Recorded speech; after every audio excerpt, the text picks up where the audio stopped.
Welcome to this channel. If you haven't been here before, great to have you. If you've been here before and you're back again, well, the Lord bless you. Who's the boss in your home? Isn't it funny how very often it's the mother, it's the woman, and the woman will say, well, if the husband is head of the home, then I'm the neck, because the neck gets to turn the head. I mean, you've heard that. I guess in my house there are many areas where I would subjugate my decisions to my wife, and that's just because in many areas she just knows better. But there are many areas where once I've made up my mind on something, I will make the decision, and that is final. My children call me the most stubborn person in the world. Well, the head of the home is supposed to be the man, and women who are loved by their husbands and feel secure in that love will be fine with that. Colossians 1:18 is what we are studying today. It speaks about Jesus. It says he is the head of the body, the church. Jesus is the head of the church. In Ephesians 1:22 it says this, and God placed all things under his feet and appointed him to be head over everything for the church, which is his body, the fullness of him who fills everything in every way. I mean, Paul is struggling here to explain just how awesome Jesus is. He's constantly using phrases like all things and the fullness of all things and fills everything in every way. He's just trying to give you this impression that, Jesus is the everything. Is Jesus everything to your church? What about to you? He's supposed to be. In the passage to the Colossians, we read that Jesus is the head of the church. Now, I need to make a couple of announcements before I get into this. And first of all, I want to say this. The Pope is not the head of the church. For hundreds of years, people believed that the Pope was in fact the head. The bishops and some other Catholic clergy were then made up the rest of this earthly church, and the mere mortals like you and me, we weren't even part of the church. And that is not correct. That is not scriptural.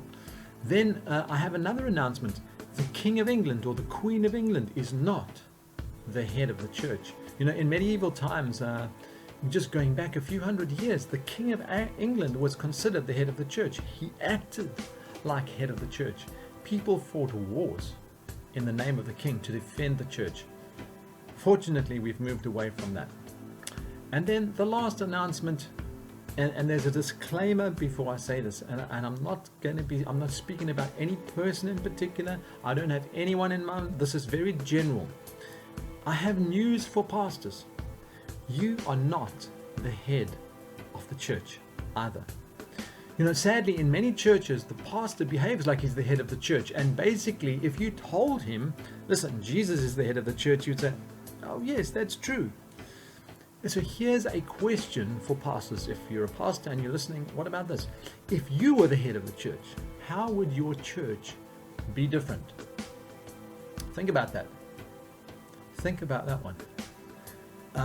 Maybe you're listening and you think, not really much. Well, that may be a problem. You see, in theology, Jesus is head of the church, but sometimes not in practice. Think what it means to be head of something. Head of a school.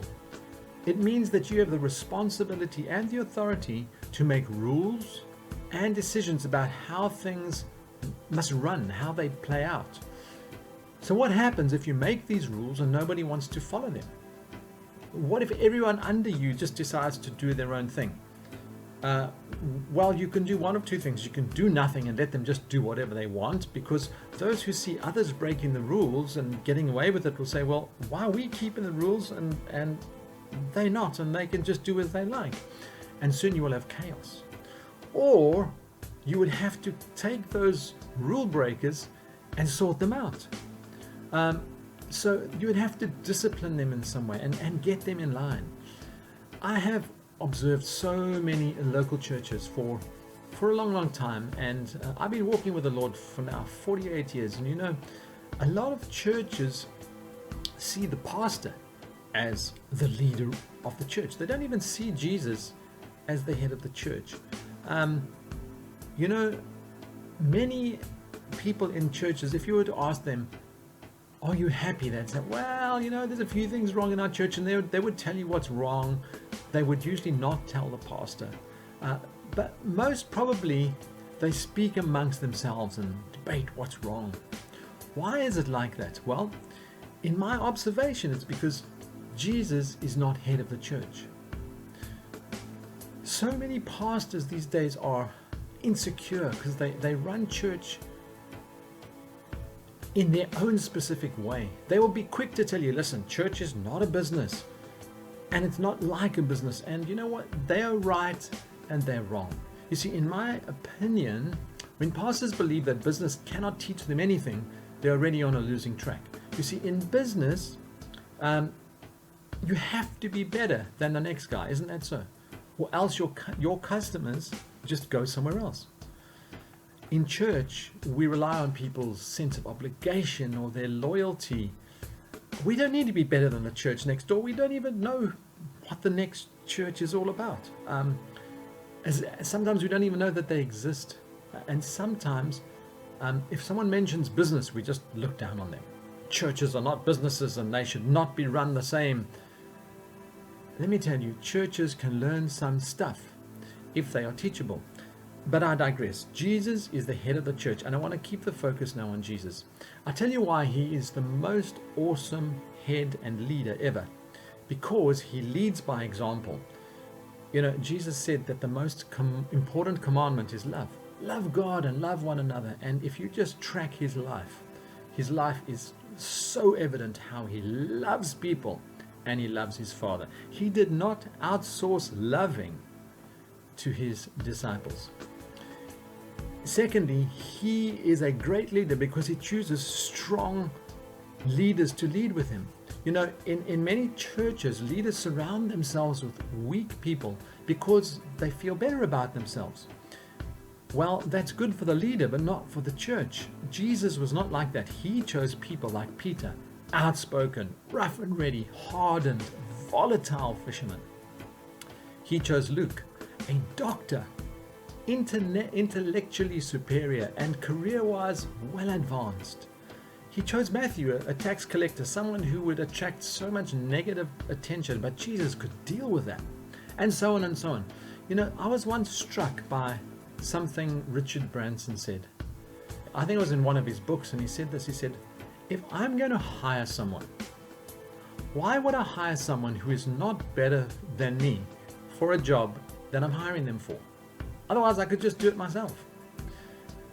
Secure, strong leaders feel that way. And Jesus just saw this way of imparting responsibility to people and getting them involved. And so he got a group of people around him and shared that responsibility. He was the strongest leader I think that's ever been seen. You know, the number of people who followed him in the New Testament and even today to the point of death is remarkable. Even more remarkable, 2,000 years later, people will still die today for Jesus. It's incredible. So Jesus is the head.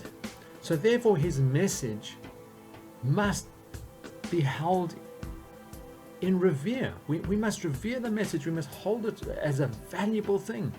So what was his message?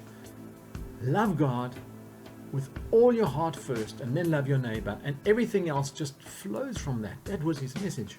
You know, those who are his true followers love him. True believers love him. And what's the test of a true believer? They love other people. It's not how much of the Bible you know or how well you can witness or preach. The test is, do you love me? Peter, do you love me? Do you remember Jesus saying that? If Jesus is the head, then the body is the church. So he is the head of the church, which is the body. You know, the universal church is made of all believers of every nation and creed and language and sect on the earth. The New Testament describes the church as being made up of many parts, just like a body. part. One arm, one an eye, one a leg, each one having their own function. That's the church. It's made of people, not building. It's not one denomination.